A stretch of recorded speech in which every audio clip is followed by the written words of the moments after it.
How to use WhatsApp on Android. Hey everyone, welcome back to our channel. In this video we're going to learn how we can use WhatsApp on Android, so make sure to watch the video till the end.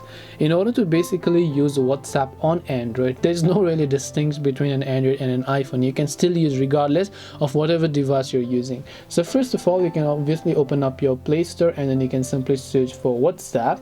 Then once you do that, make sure you've downloaded WhatsApp Messenger app, open it up. Now in my case, I'm already logged in. If you aren't, you need to make sure that you have a valid and a legal phone number, and once you verify with your phone number, you will be able to start using WhatsApp on Android. As I said, it is available on the Google Play Store. If it's not showing up on Google Play Store, most likely it's because your phone is too old by now, and maybe because it's not updated to the recent version, so you might want to check your phone's update as well.